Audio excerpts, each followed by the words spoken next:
Thank you for all the presenters to provide us very detailed and rich content about their work done in Beijing, in the Yangtze River Delta, as well as within the PRD Delta area. Right now, we have Professor Wang Tao, and next to me, Christine, to hold a very small discussions. And Tao, I just want to ask you one question, because for most of the presenters, we are coming from the government, working in the government. From the academic point of view, what did you pick up and what kind of advice would you like to give us in dealing with all the ozone problem?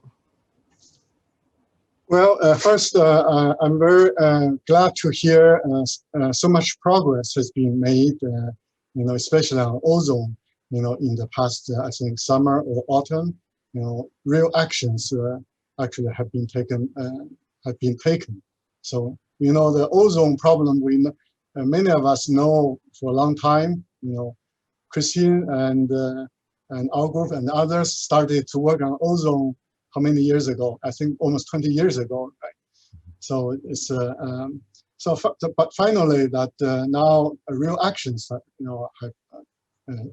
have been taken actually to tackle this problem. I think it's very, very good. I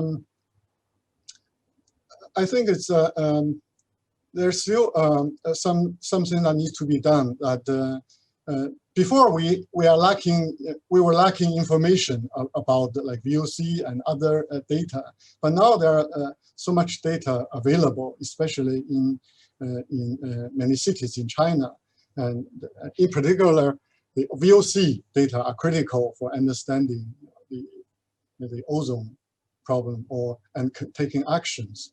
So we know that there are many sites or stations have been set up to monitor ozone starting about a few years ago. But we really have not seen very, very good data coming out from those stations. I think those stations are those VOC data are very critical. We talk about a lot of cities are VOC limited, sort of chemistry regime, and we need to have VOC data and also about specific VOC species to control. So the first sort of comment or suggestion is that we really need to have high quality VOC data being made available to not only to the government, probably also to the the community, so that we can further really sort of have a better sort of ozone control plan to to solve the problem. So that's something I feel very strongly to say something here. Yeah, I hope that in the next few years, in Hong Kong as well as in the GBA area, we will generate a lot more valuable and credible VOC data for all of us to analyze. Maybe I put forward a question to Christine. Now, Christine, your experience in public policy, and from a non-technical point of view, what kind of advice would you like to give us? Well, actually, Tao said we met about 20 years ago, which is true, because when we first met, we were struggling at that time on dealing with what you call today the easier pollutants. But 20 years ago, when we were looking at the situation in Hong Kong, as well as we started looking at regional air pollution across the border in China, that was the time we were talking about even how to collect the data, the samples, QA, QC. So I think what we've seen in the last 20 years is just tremendous science work, tremendous capacity building amongst a lot of people. And of course, the mainland has invested heavily in science as well as in human talent. So I think now going forward, we all agree that VOC is the holy grail. Yes. But of course, how you do it in comparison to not letting go on PM 2.5, what do you do with NOx? I mean, these are very complicated questions that I think non-technical policymakers find hard to grapple with. Therefore, I think it's very important for the scientific community to find ways to kind of work together, because everybody is trying to collect good data, discussing the data, trying to get clarity about what the situation is and how you might make the clearest recommendations that you can to non-technical policymakers is really, really important. So I think that's number one. And as Tao said, secondly is, well, it isn't the government necessarily that is going to reduce the pollution. I mean, they can have regulations and policies, but you really need the community, people who are running factories and, all sorts of things that are emitting pollutants to actually do it.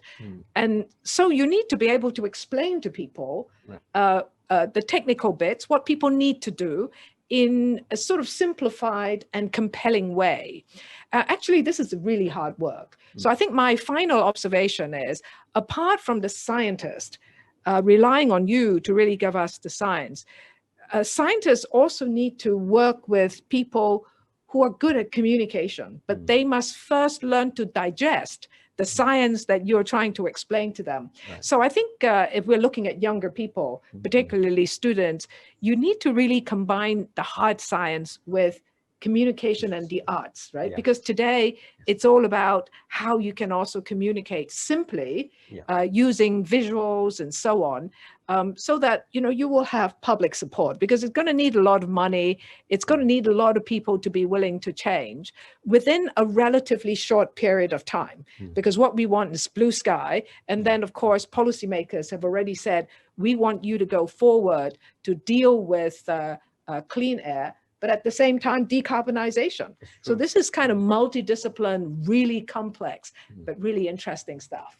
Yeah, definitely. It's a daunting task for us in the future. It's not just putting our head together to do hard science, but also have the capability to communicate with the general public is an important skill set as well. Here we have certain questions from the audience, and they're technical questions. Maybe I put forward one to Tao first, okay? Because you are the VOC monitoring expert as well. I put forward a question from Xuyin Liu. She asked, may I ask, I just read out the question for you, Tao. How do you separate anthropogenic VOC sources from biogenic sources with formaldehyde retrieval?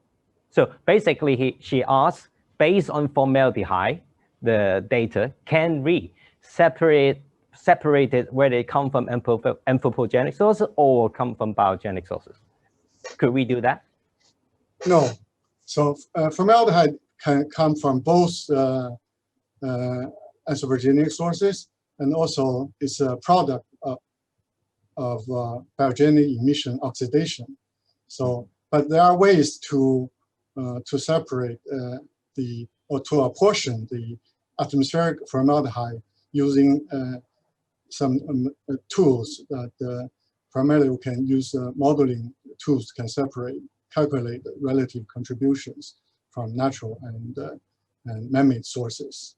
Yeah. So, but based on just the measurement alone is not sufficient to tell whether or not it's solely due to biogenic or anthropogenic source. Yeah, so we have to combine the monitoring work with modeling study as well, modeling skill. Then there's another question, I go back to the first questions, talk about the satellite data. Basically, this has come from Apple. She asked, for countries that don't have ground level air quality monitoring station. I think she talked about sensor, but I think it's more or less monitoring station. Is it okay to monitor air quality by using only satellite data, such as MODIS, MISR, or TOMS, especially some of the sub-Sahara African countries? Now, I understand that because I operate air quality monitoring station for Hong Kong, it's expensive. Not that many countries, especially in the African country, could have the financial capability to run an extensive network. However, the problem for satellite data is is only pass through certain area maybe once per day, or maybe several days afterward. So, and also it only capture one single moment of a snapshot. It could not give you the temporal information. I would suggest that another alternative is to make use of air quality sensors, because it's much cheaper now and is capable to operate continuously with less maintenance work. And they are probably 1/10 of the cost of proper air quality monitoring stations. And it just one single box so already provides you NOx, ozone, as well as PM data. So I would suggest think about making use of advanced, latest developed air quality sensor equipment. Now, the third questions talk about marine emission. Maybe I ask Christine to give us some comment later on, because Christine is championed the marine emission control in Hong Kong as well as the Greater Bay Area. Now, the question was, Greater Bay Area and Shanghai are home to the world's largest ports, and ships are major sources of NOx and PM emissions and climate pollutant. Are there any coordinated efforts among GBA cities and among GBA and other large China port cities like Shanghai to jointly control NOx and PM levels from ships? Well, I think there's a growing interest to see how to do this, but perhaps from the shipping sector, we can look at the international situation where the IMO is trying to deal with decarbonization. But also, I think there are private sector efforts, but these are basically focused also on decarbonization. And I wonder whether it's important for people who are still working on the more traditional pollutants to really come together with the business side and see what it is that they can do together. I mean, the decarbonization folks are already running ahead, trying to do that. So this is an important time for, I think, the people who understand these issues to try and get that message to the maritime sector and the port sector. Right. I compliment a little bit on Christine's response. In fact, in GBA as well in most of the Chinese ports, the China government actually implement a DECA emission control area along our coastal area, which is virtually entire 12 Chinese coast. nautical mile from the entire Chinese coast are declared as a controlled area. All ships going into that control area has to change to cleaner fuel. That will actually help to reduce the PM as well as the sulfur emissions significantly. Of course, it could not control the NOx yet. We hope that in the future, this kind of DECA implementation could move forward together with the IMO requirement to control NOx in the future as well. So with this, I close this section, and thank you for your listening, and we'll come back soon for the next section.